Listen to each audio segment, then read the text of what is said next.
In the city that never sleeps, a political miracle just woke everyone up.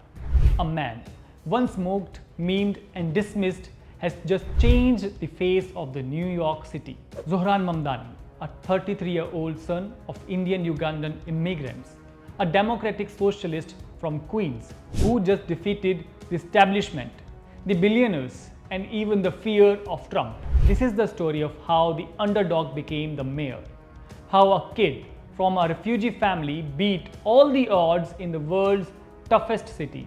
Mamdani says his decisive victory shows a way to defeat US President Donald Trump, who has been a fierce critic of the young Muslims' democratic socialist policies. Together, we will usher in a generation of change. And if we embrace this brave new course, rather than fleeing from it, we can respond to oligarchy and authoritarianism with the strength it fears, not the appeasement it craves.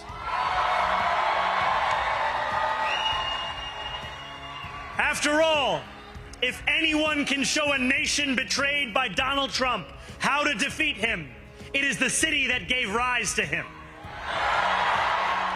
When Zohran Mamdani, the 33-year-old son of the Indian Ugandan immigrants, announced he was running for a mayor of New York City, few took him seriously. Social media turned him into a joke for eating biryani by hand. But what no one realized, that this man was about to make American political history. He had little money, no political dynasty behind him, and was running against former Governor Andrew Cuomo, a man with decades of experience and establishment, with lots of support. But Mamdani saw something others did not: a hunger for change among working class New Yorkers tired of politics as usual.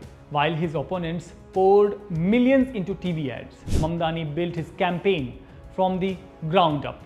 He focused on grassroots organizing, volunteers knocking on doors, community events in immigrant neighborhoods, and the late night conversations on subway platforms. His message was very simple yet bold: freeze rents, make city buses free, put people before profit. However, pre-election surveys and major political forecasts had placed Cuomo ahead by more than 20 percentage points. But Mamdani entered the race with limited campaign funding, low media visibility, and minimal name recognition outside his district.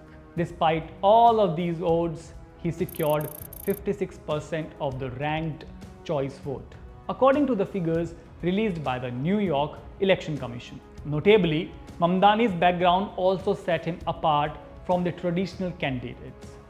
Born in Kampala, Uganda, to Indian parents expelled during Idi Amin's regime, his family settled in Queens, where he was raised. Before entering politics, Mamdani worked as a housing rights organizer and later became a state legislator representing District Number 36.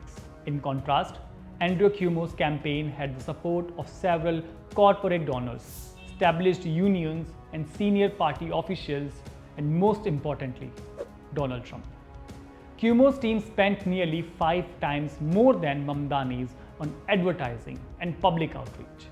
However, voter turnout in younger and working class neighborhoods heavily favored Mamdani, giving him a decisive edge in the ranked choice counting. Political observers have noted that Mamdani's success came despite several disadvantages: limited resources, a lack of national endorsements, and skepticism within his own party. His win is being compared to earlier grassroots victories by progressive candidates in the US city politics. Analysts say Mamdani's win marks the Democratic Party's first major municipal breakthrough in recent years, led by a progressive candidates without establishment ties.